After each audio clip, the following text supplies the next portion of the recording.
Hello, we're back again. It only took me 4 minutes extra. I thought it might take extra time, so I wanted to schedule this for later and decided not to, thinking that there might be a pretty good chance I'll be able to be back in time.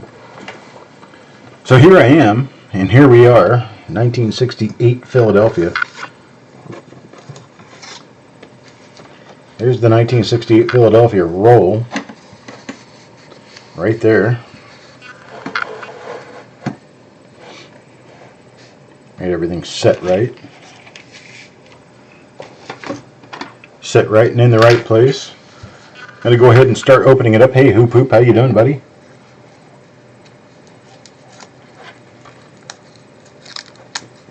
If it weren't for a live camera, I don't know how I would do this. Show you guys what kind of pain and trouble it takes getting one of these things open. There we go. Things are actually kind of loose on these, but I don't feel a bank wrapper around this, so this might be a hand wrapped roll in here. And I could very easily be proven wrong. Hey Jeff, Joe, how you guys doing? Back again for another show. Let's see what I can do to get all this stuff taken care of and get all these out of here. There we go. Where's the start anyway?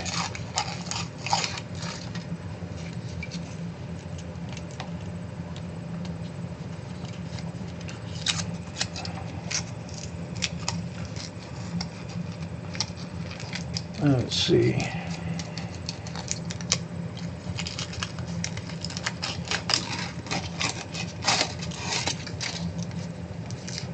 Wow, these are like extra wrapped in the foil. There's a lot of layers here.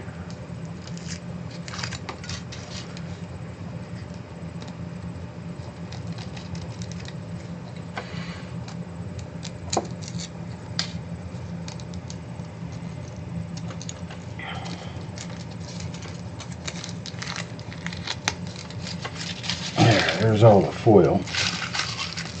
Get all this other stuff out of the way. Get it all thrown out. Alright, here we go. Down to the final layer. L.68.1 is what this says on it. Oh, there was tape on here at one time and the tape is gone. It may have came off inside the foil, but I kind of doubt it.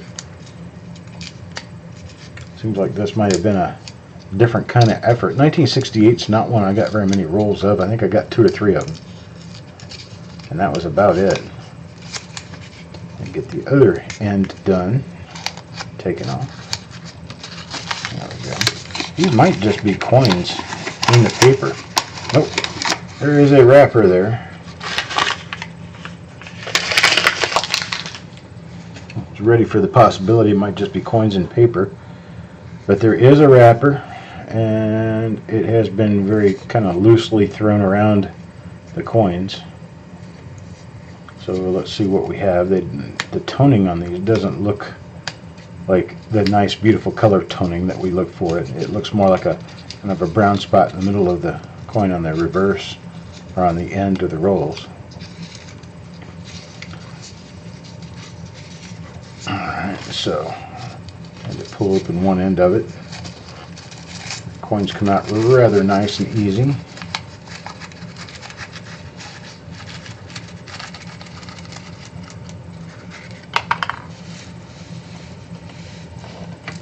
Okay, that's it. One end to the other right there. And let's see what we've got. 1968 Philadelphia. First coin goes to Midnight Silver Run.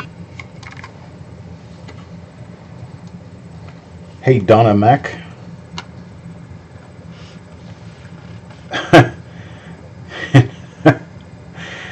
Joe, I think they did it just to aggravate me. It wasn't just to aggravate people. It was just to aggravate me personally. Now, actually, people thought back in the day that that was a really good way to preserve the red on the coins. They weren't wrapping them for the purpose of toning them, but inadvertently, some of what they did actually did tone the coins. I'm looking at, nah, it's not a doubled eyelid. I was thinking maybe it might be a doubled eyelid. I would love to find a new double die in 1968. That would be just an awesome thing, because I was born in 1968, and it would give me every bit of pleasure to have discovered a double die from the year I was born.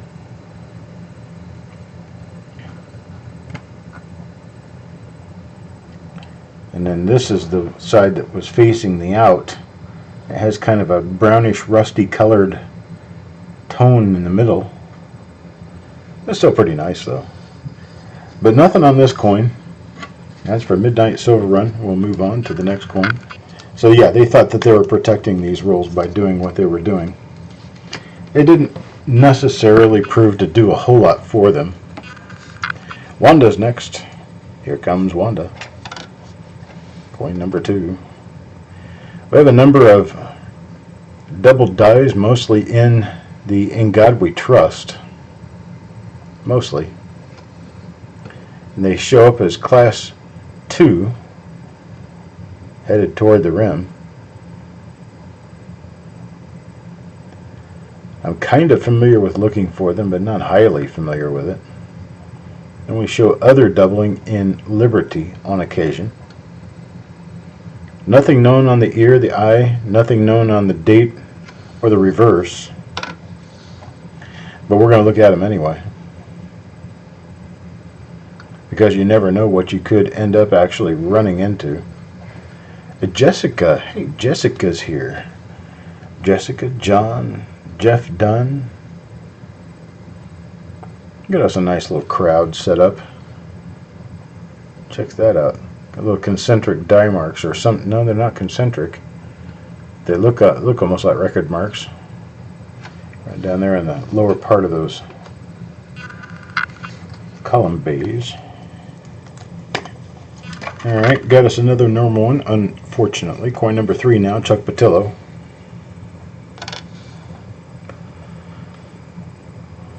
Chuck Patillo.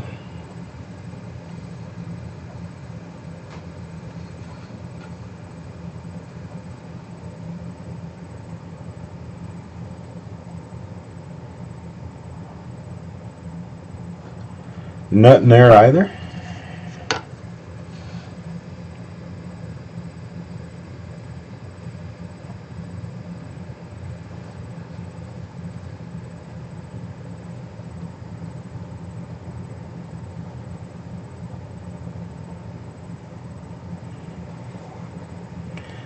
Yeah, you know, see, Jess, you had to bring it up in here. So now I actually have to just land on you about this.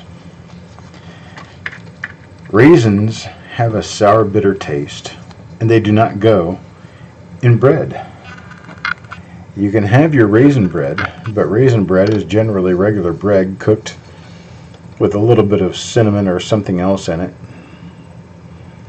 But banana nut bread or banana bread never goes with raisins. Not with raisins. You can't spell banana. You also can't cook raisins in banana bread. It doesn't go. Just not a thing. Okay, we're gonna get a vote here. Everyone in this room needs to help us solve this little issue. This little issue is, do raisins belong in banana bread or banana nut bread or not? Do they belong or do they not belong? This is basically according to your taste or your tradition or whatever you know. Say yes or no. Jessica's going to be the one who says yes. Spike Ted Dycrack says not. Joe McBride says no. Natural Tennessee says nope. Jeff Dunn says nope. Wow, I think we have a theme going on here. James Worley says nope.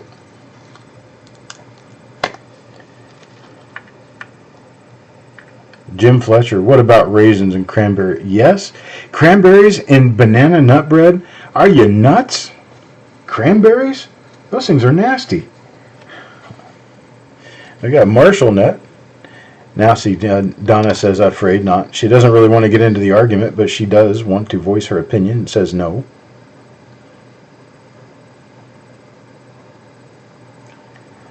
Because see, the winner of this is going to receive a loaf of their flavor from the other person. And it looks like right now, Jessica owes me a loaf of regular banana bread with no nuts, no raisins.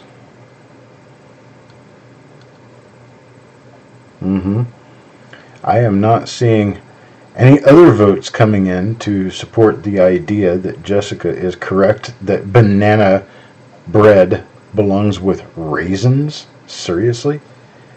You only got one person, Jim Fletcher, and he's, well, I don't know. Joe McBride, white chocolate chips. No, I was asking specifically about raisins, whether raisins belong in banana bread or not.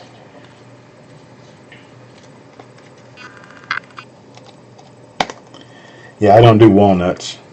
Walnuts are just ick. Walnuts have a horrible flavor, especially black walnuts, but the English walnuts are just as bad. Only a different kind of flavor. You don't put nuts in anything, put pecans in it. Pecans at least taste decent. Here's another one, Eric Beyer. Eric Beyer is going to get coin number 6. So I think by the vote that we've had here, we would say that generally speaking, not necessarily in every situation, but generally speaking, on this particular subject, Chuck is right. And Jessica, well, Jessica owes Chuck a loaf of bread. I'll take mine banana, no nuts, and no damned raisins. You're not going to get the woman vote here because, well, woman, you're just wrong. Raisins don't go in banana bread. Just not a thing. By the way, my wife does vote with you, but you still are way outvoted. Farm Dog. Got to see your name like a Northeasterner at least once in every show. This one's coming from your friend Majestic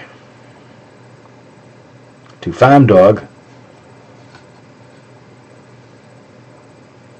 Tim, nobody asked you. Banana bread is horrible. Banana bread is horrible. What planet do you come from?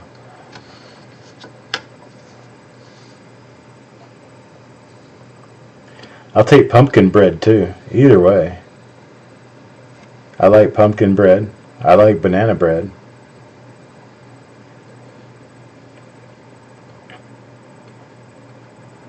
I'm not big on poppy bread.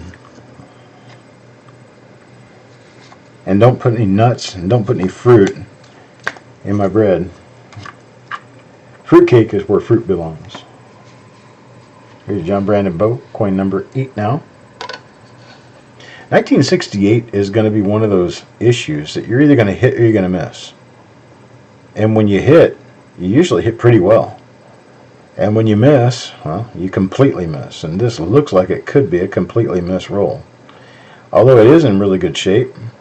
And it appears that most of these are of earlier die state because you can see how the letters pretty much kind of touch the rim, but there's still a cut between the letter and the rim. There are a lot of 1968 68 Philly DNS minted Lincoln cents that have no gap between the letters and the rim because the dies are a little worn or the hub was a little worn. Mostly hubs that were stretched out of shape.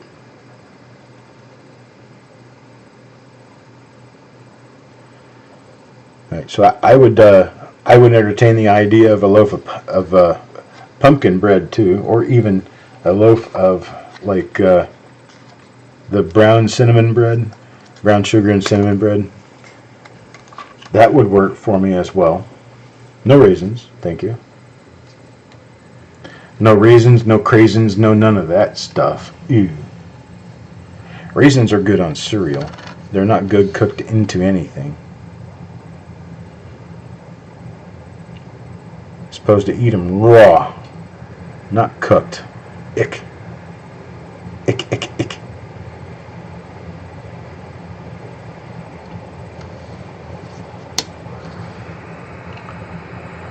Alright, so Jess, you had to bring it up. The vote has been taken. The vote is tallied. And you are hereby committed to guilt over ruining banana bread with raisins. And since you have ruined banana bread with raisins, you are hereby ordered by the court to send Chuck one loaf of banana bread cooked properly with no nuts and no raisins. I hereby said this day, December 26, 2020.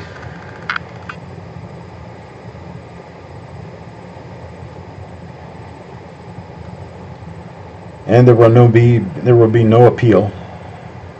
This is the one final word of the court. So kind of like Oprah, you get a car, you get a car, you get a car. Well, anybody who puts raisins in cooked bread is guilty. You're guilty, and you are guilty. John, nuts are fine as long as they're pecans. Any other kind of nut, it's not a nut. They're just poisonous little cubes of bitterness.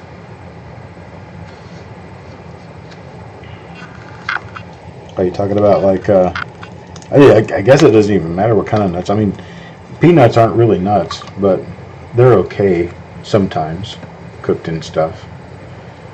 But walnuts should not be consumed by human beings. Hickory nuts are good. And pecans are good. Hey, there's a double die lid right there. That's a nice looking double die lid too. 1968 Philadelphia. That's a very, very unusual year to get an eyelid. But we definitely have a double die lid there.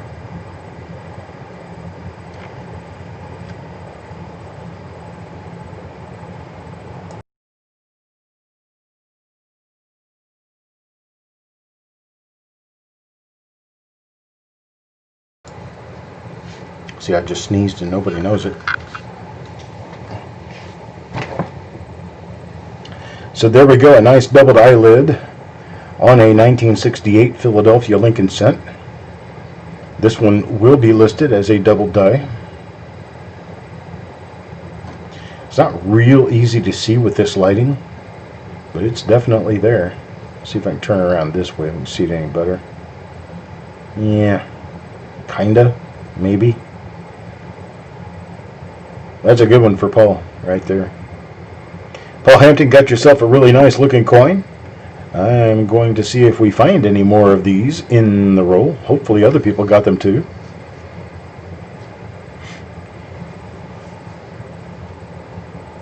There's only one way to pronounce pecan. That's in English.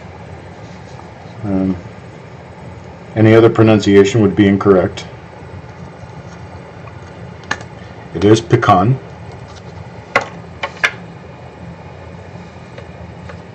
Congratulations, Paul. That makes me want to go through the rest of the roll. Number 12, Donna Mac. Makes me want to go back through the beginning part of the roll looking again, but I won't do it to save time. I'll go back through it after the reveal is over, because it looks like that one double die may be all we end up with out of this roll. Is that one particular die, because, well, I've been looking for anything else to show up. Mike Connors, you don't look for eyelids. So sometimes the eyelids will pop out of where you just don't expect it all. They're going to be really nice ones too. So I wouldn't cut myself short on that just yet.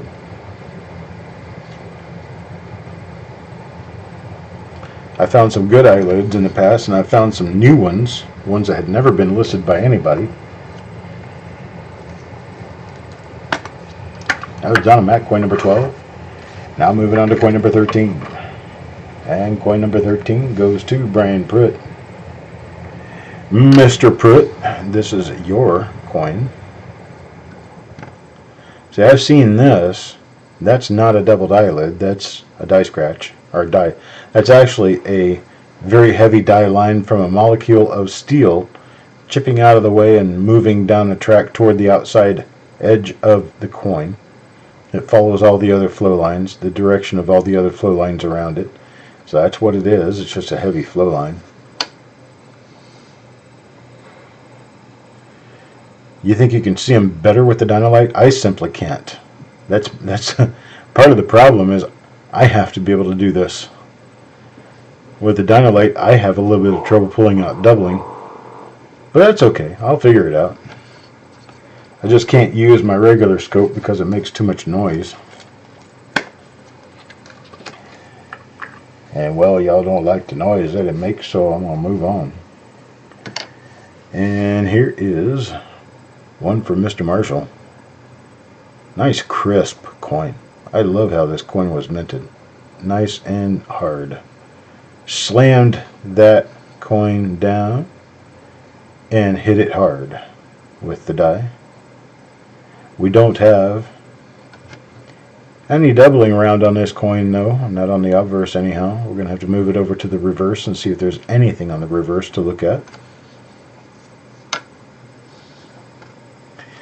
Mike, you probably got them held wrong. You may want to try a different angle. They are difficult to see at certain angles. Even the better ones can be hard to see at certain angles, but at other angles, they're really nice. This coin, an MS65, I don't know. Let me pull it out. It's too close to grade. I can't see how I would grade it without the luster, and you can't really see the luster under this light. Alright, so let me take a good look at it.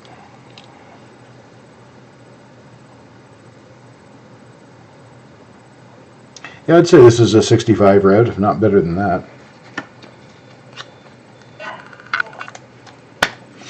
Could be better than a 65.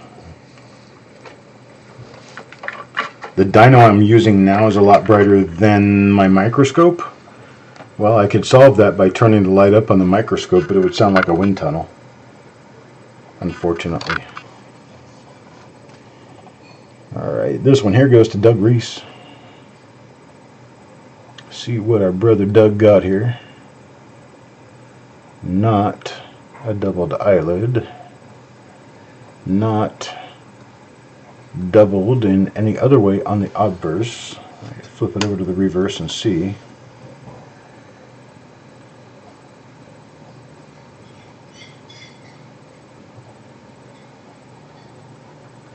Nothing in particular here. So we're going to move this one on. That's coin number 15 now. Now coin number 16. Coin number 16 is going to go to Donna Mac. Miss Donna Mac, this is your turn to be watching. See what you see.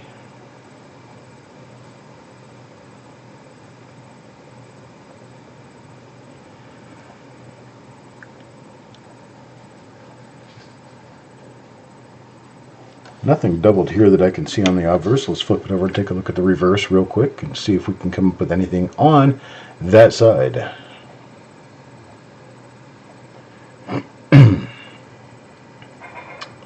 And I don't see it. So no doubling on this side. No doubling on the coin. Unfortunately, that's it. Hey Hector, how you doing, buddy? Hector in for a bit. And here's Brian Pruitt. Brian Pruitt comes up now. Anybody here who happens to have a couple of folders or albums or something they're trying to fill with some of the earlier stuff, but they don't want to pay a whole lot of money for it, and they would like to have something that looks pretty nice, you might really want to consider showing up at the sale on the 1st of January. I'm going to start it off at 1 o'clock in the afternoon. It's probably going to run until 4 or 5 p.m. I've got hundreds of coins. These are all Lincoln cents. They're all pretty nice Lincoln cents, most of them running in value between $3 and $10, $15. And we're starting them at under $1 a piece, or under $1 a piece. I'll probably start the vast majority of them at 25 cents. Starting you off at 25 cents. Be able to pick up a whole bunch of coins out of this.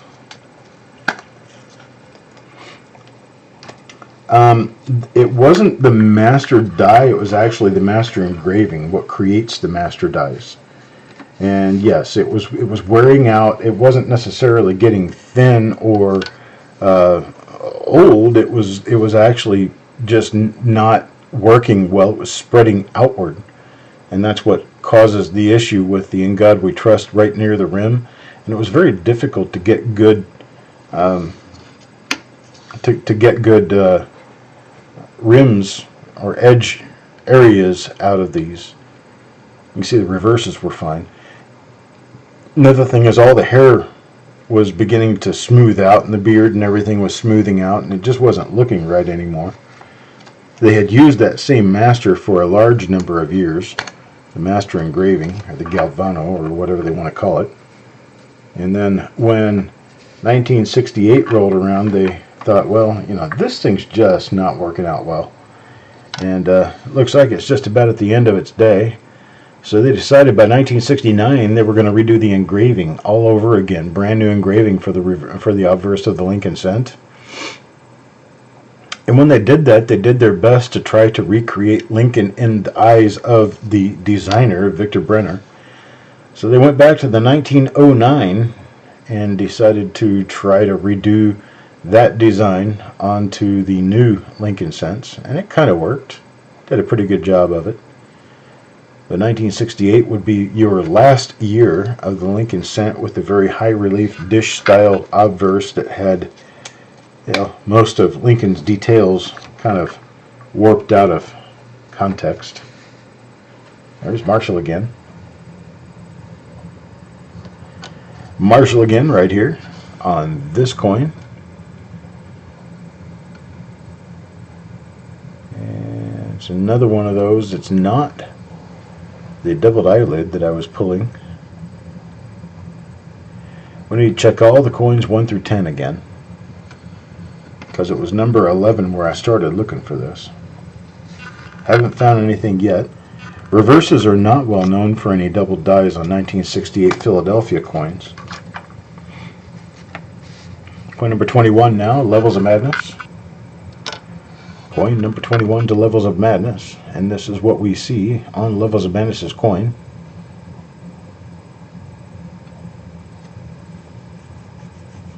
No doubling on the obverse.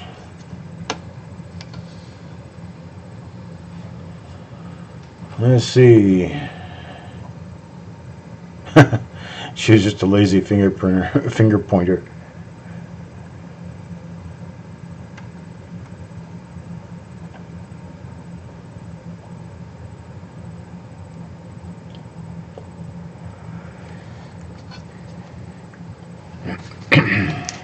Alright, now Levels of Madness done there. Let's go into coin number 22. Coin number 22 goes to Farm Dog. Got one now for Farm Dog here. Let's see what we ended up with.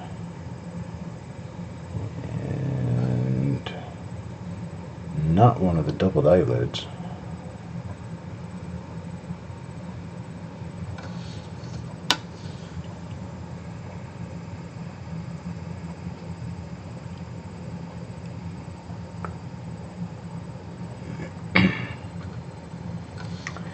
And nothing there. So I'll move on now to coin number 23. Coin number 23 goes to Mike Birchman. Yeah, Mike Birchman. Hey, we've got a visitor coming. I can hear my dog scooting up the stairs. There he is. Hey, Shermanator. What are you doing, Sir Snorts a Lot?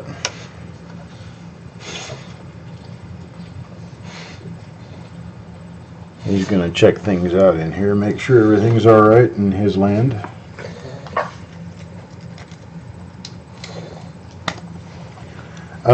Mike, it's not my plan to put a lot of rolls in there. That's going to be the regular auction that will occur on the following Tuesday. We're also going to have an auction this coming Tuesday. We'll put a few rolls in this auction. But this auction that I'm talking about on the New Year's Day auction, is only going to be just a large stack of, I'm talking 2 double row boxes full of Lincoln cents for people's albums, for people's, I don't know, save tubes or whatever you want to put them in, I suppose. But there's going to be a large number of coins going way below retail value.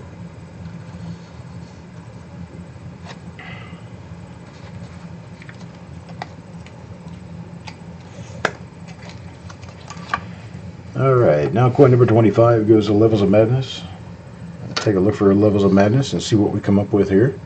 This is coin number 25. Middle of the roll. Middle of the roll, and we're, oddly enough, we're working on time. So we're doing pretty well for time.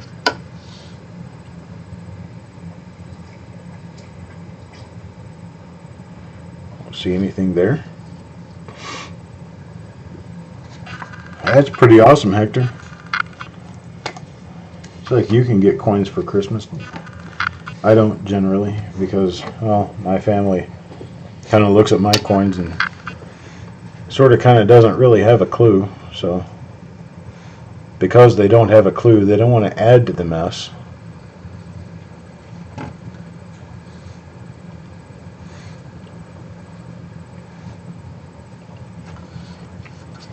Probably if you had as many rolls as I have, they wouldn't want to give you any extra ones either.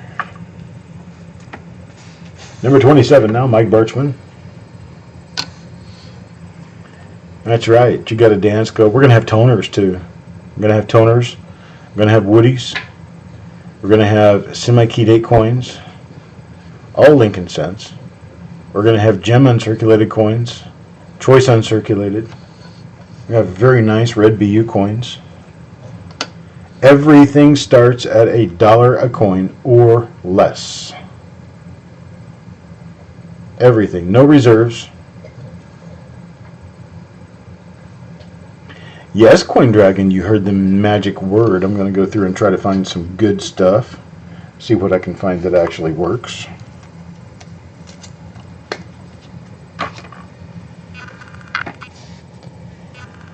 I will be publishing a list of what will be available, but there will be no photographs.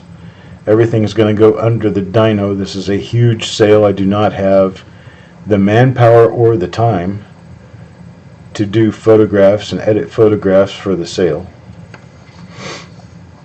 I may do some photographs of some of the choice coins, some of the better coins for the duration of the auction. This auction is going to be probably a 4-hour auction, 3 to 5 hours, somewhere in there. It's going to be a quick-paced auction. I'm going to move from one item to the other rather quickly.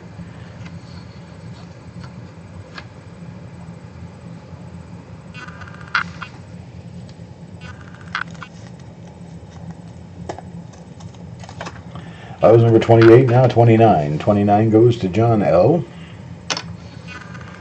Coin number 29 to John L. Let's take a quick look and see what we have here. Well, we have no doubled eyelid. Is that one doubled eyelid all we're going to find in this roll? That's not helpful. I'd like to see at least 2 or 3 of something out of an original roll, so that I can find markers that transcend all of the coins in the roll. So I'll know what I'm looking at, what I'm looking for, and what I'm telling other people to look for. Now we're coin number 30, John Brandon Bow. Coin number 30, John Brandon Bow. Again, not one of our doubled eyes. One of the places I always look is on the inner hook of the G. I look for separation right in that area because it tends to show pretty well when there is separation. And then you can hunt for the separation on the other letters. What number what, John L.?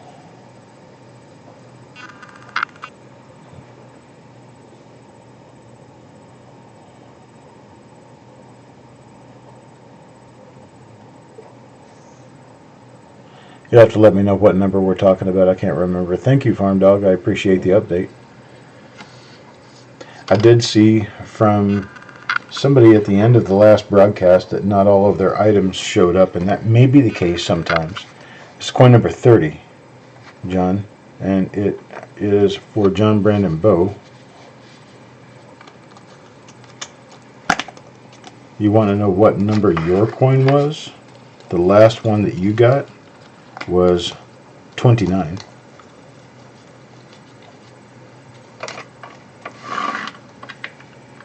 But somebody else showing up, and I'm not seeing them show up. Drew Dukes. I do not see Drew Dukes in here. I am on live chat and cannot see Drew Dukes. Let's see if I can see him in the participants. I did not see a question he asked though, unfortunately.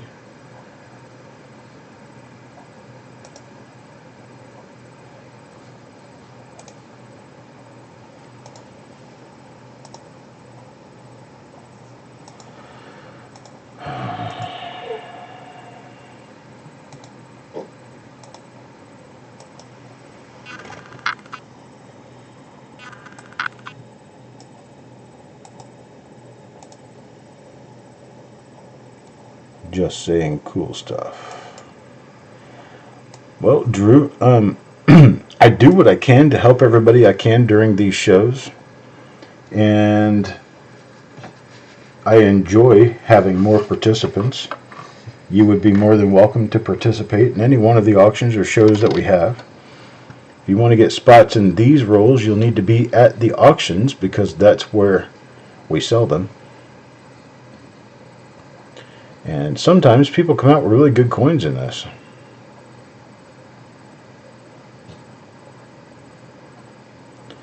And if you want to subscribe to buy, it's really simple. You can just send us an email. The address is coppercoinspayments@gmail.com. Send us your YouTube username, which is Drew Dukes. Tell me if that's your real name. If it's not, I'll need to know what your real name is. And send us your PayPal email address so that if you do bid or do purchase items, we will know where we can invoice you through PayPal. We invoice you through PayPal, you pay for the items, and we mail them to you. But that's coppercoinspayments@gmail.com. Jessica posted it up there for you.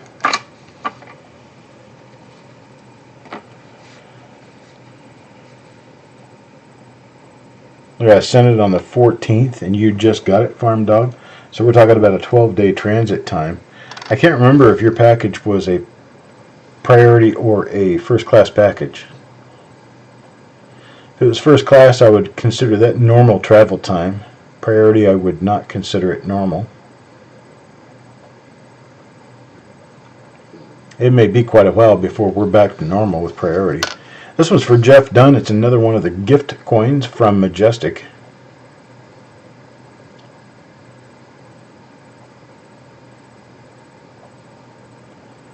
And had nothing special on it. Mail hasn't only been crazy. Mail has been so bad they're not doing their jobs well at all. They need to hire more people. They need to do something about their mail classes. They need to do something about the money they're charging people because they're not able to deliver the service that we pay for. But that's just my thought. And, well, I don't know that anyone actually asked me for my thought on that. But I don't have a lot of patience for a company that under any circumstance cannot do its job properly and not inform their clients of a good solution. Basically, they just started announcing that they're not doing their job 2 months after they started not doing their job.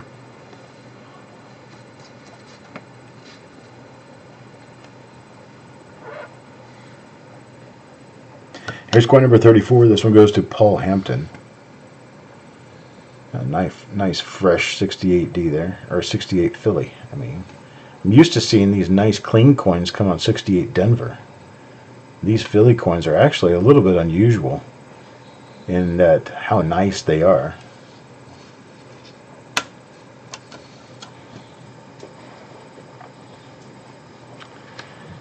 Whatever they need to do to get our mail moving properly, or sell the business out to someone else and let someone else take care of it for whatever it costs.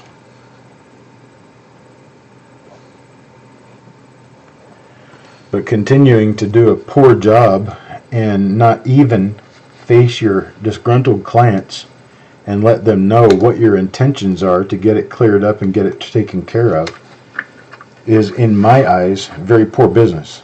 That's just it. Every time I've had trouble dealing with the mail or dealing with getting reveals scheduled or done or anything else, I've always told you guys that I've got a backlog of mail, expect extra time, my apologies. You know, I let you know what's going on, and that's just the way you do it.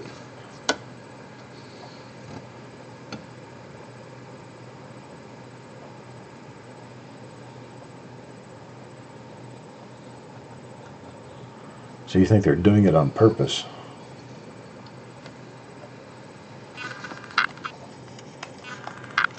Yeah, seems like a monopoly would be a Amazon monopoly coming soon. Here's John Lecter.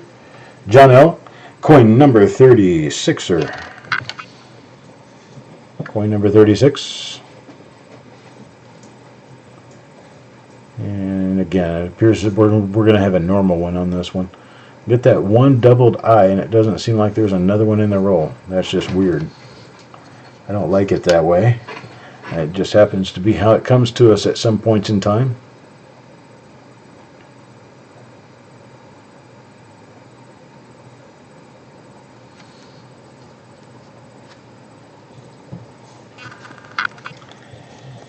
And it's also a thing, you know, where you've got a lot of people who don't have the understanding that the business who sends the package doesn't. I mean, it's costing the businesses a lot. It's costing me a lot of extra money at this point because I'm putting registered mail on packages and driving them to the post office where I would usually just do a priority. I'm doing insured priority packages, a number of which I'm paying the insurance on out of my pocket. And that's only because I don't trust the postal system to do their job properly. And that's just the way that works.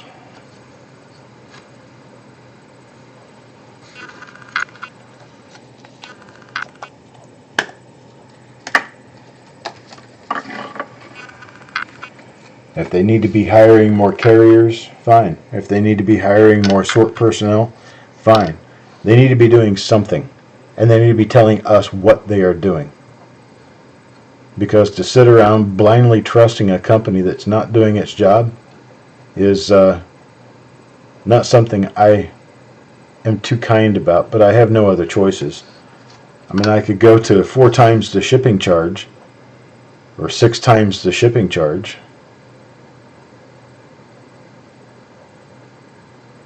You don't get any refunds, Tim. There are no refunds on priority.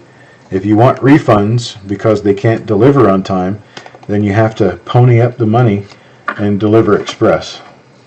Express is the only class. Express and Express International, Global Express, are the only 2 classes of mail, and registered, I guess 3, are the only classes of mail that are absolutely guaranteed with a money-back guarantee that they show up on or before the date and time guaranteed at the window. Doesn't matter, 3 months or 3 years. I've heard of letters that took them 15, 20, 30 years to deliver. With priority, it does not matter.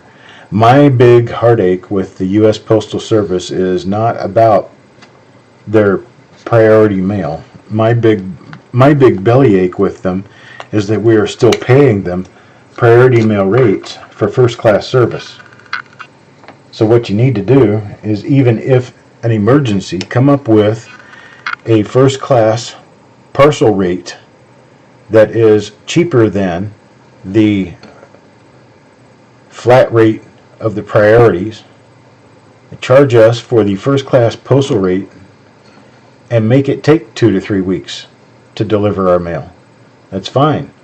But do not charge me 3-day mail rates to take a half a month to send mail.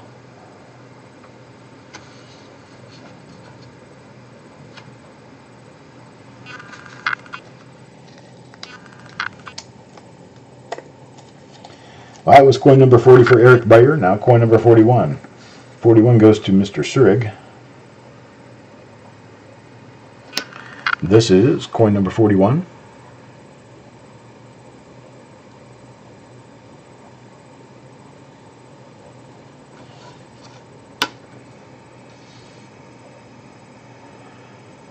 I have yet to have any trouble with envelope service. First class mail rates at 55-cent rates tend to get there within 3 to 5 days, which I think is fine. This is machine doubling right here. Just for those of you who are watching and are wondering, what is that? It's machine doubling. Alright, that's coin number 41 for Surig. Now coin number 42. Coin number 42 will be going to Majestic. This is a gift from Brian Pruitt.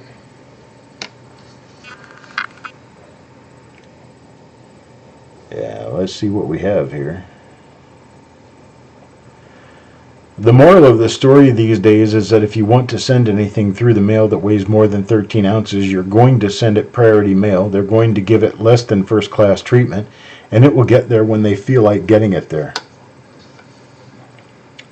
They have a undermanning issue. They're understaffed, as are the planes that usually fly our mail around. They have been cut way back in scheduling. So what mail the Postal Service can successfully sort doesn't go anywhere because there's no planes for it to go on. And then they don't successfully sort 3/4 of the mail simply because we've had a huge influx in mail, while at the same time we've had a huge reduction of the people sorting that mail because of COVID. You've got people out with COVID. You've got people who have been told not to return to work until they are COVID-free, even if they have no symptoms. They're told to stay home until they are COVID-free. So the testing is one of those issues that has caused problems because I do not believe the testing to be reliable.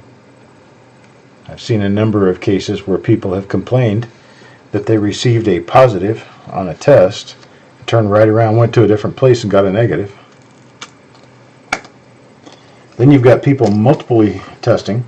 You test at one place and get a positive. You test at another place, you get a positive. You test at another place and you get positive. Well, that counts as 3 different cases of COVID, which is why our cases are flying through the roof.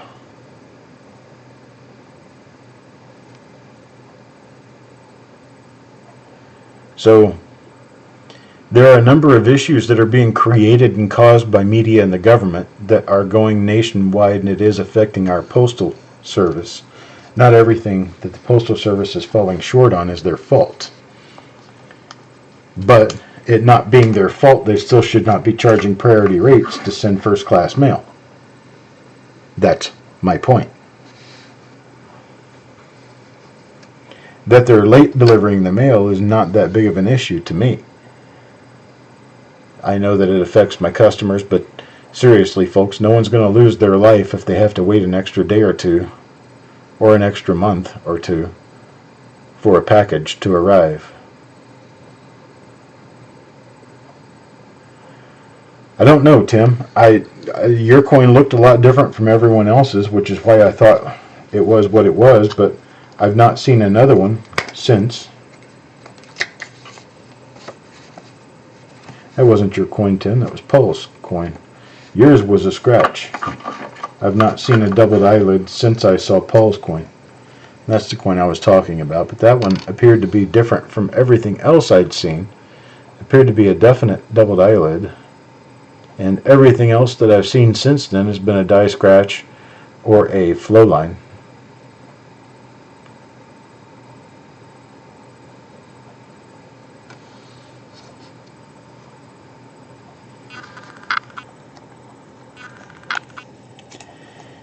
So what I think we need is for everyone to go after the possibility of a congressional referendum against the United States Postal Service that they cannot charge priority parcel rates if they cannot deliver priority parcel service, and to at least temporarily put a moratorium on priority service and charge first class service until they can promise priority rates and guarantee them. What I personally think they should do is take about a 40% cut in their postage rates for packages going slower than priority rate. So you pay 40% less for a first class package, and then you can add that 40% onto priority packages but guarantee the priority service.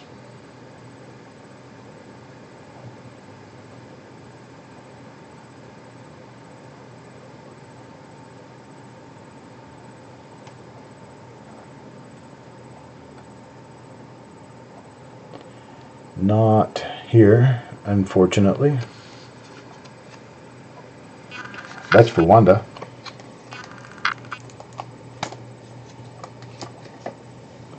Now coin number 49 to Yeoman.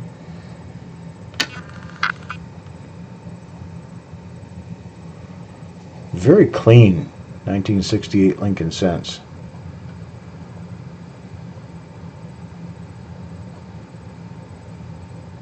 Guess we're having trouble with any of these showing die varieties though.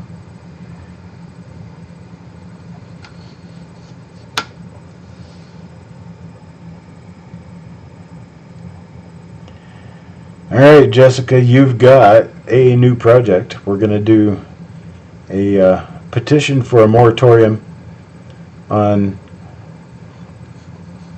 priority packages as they are charged. You cannot charge priority unless you can guarantee it. And if you can guarantee it, you can charge 40% more than the normal priority rates as a new rate schedule. But you must also offer first class package rate to people who don't care if the package takes 2 to 3 weeks to get there. And the first class package rate must be at least 40% less than current priority rate fees.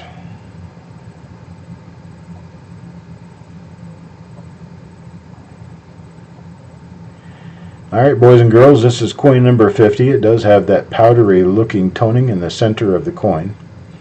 It does not appear to be our doubled eyelid or any other form of double die obverse, so it seems that our doubled dies this particular time around are going to come up rather empty, except for one single coin going to Jeff Dunn that appears to be a doubled eyelid.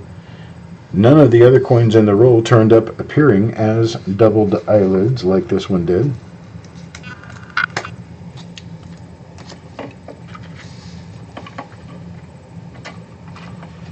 And let me go back to the first 10 coins and we'll take a quick look at those again because they have not been properly searched for the right doubled eyelid. This is not a doubled eyelid. This is merely a mark in the die. So that's coin number 1 again. Now coin number 2 again. Also not one of them. Coin number 3 again.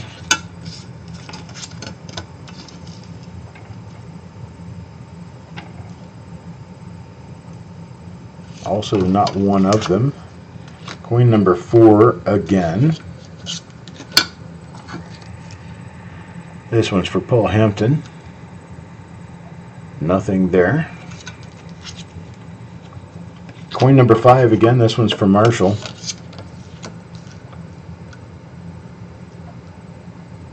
Marshall doesn't have one. Coin number 6 again.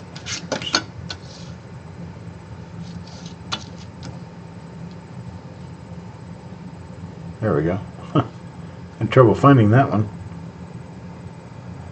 Okay, coin number 6 is not one of them, so we're going to move on to coin number 7. That was Eric Beyer. Coin number 7 is Farm Dog. Now look at Farm Dog's coin right here.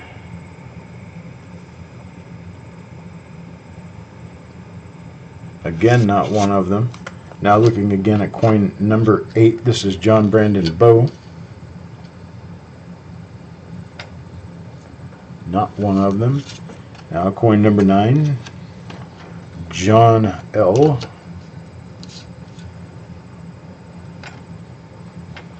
Again, not one of them. And coin number 10. This was the coin in the roll just before the one where we actually caught the fact that this had a really nice doubled eyelid, and coin number 10 does not match. Alright, we're back to look at coin number 11 again. Take a look at this doubled eyelid one more time.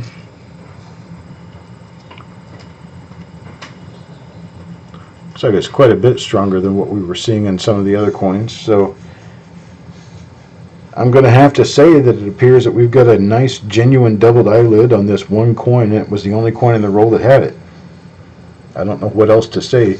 I will be going through the remainder of the roll just as I just did the first 10 coins. So I'll go through the remainder of the roll, make sure I didn't miss anything. But this is what I'm seeing. And so what we end up with is 49 regular coins plus 1 doubled eyelid. And that's what I've got.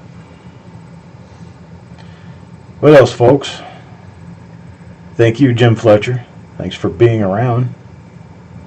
I'll be doing 3 shows tomorrow. I'll be doing the number 233, 1963 Philadelphia. Do I have 2 other shows tomorrow? I don't know if I have 2 other shows tomorrow. Yeah, I do. I know I've got a, oh yeah, I've got a 69D.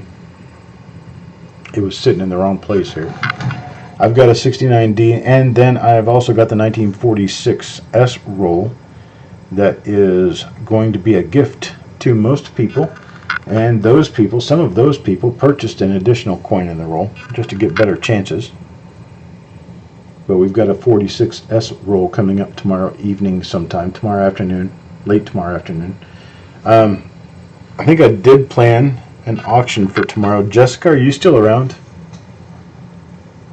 If you're still around, can you tell me whether or not you prepped a regular auction or if you want me to take care of it?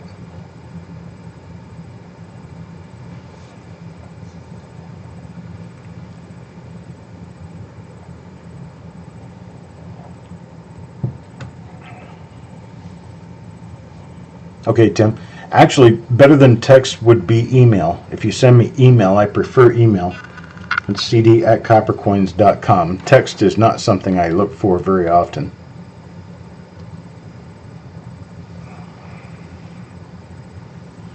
But if it's about anything missing in a roll, I'll take a look around, find out what it is, and I can send you an email back. I just need your email address. I guess I'll send it to your PayPal email address. But I don't very often look at my phone.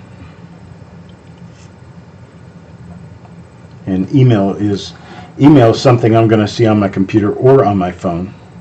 My text I can only see on my phone.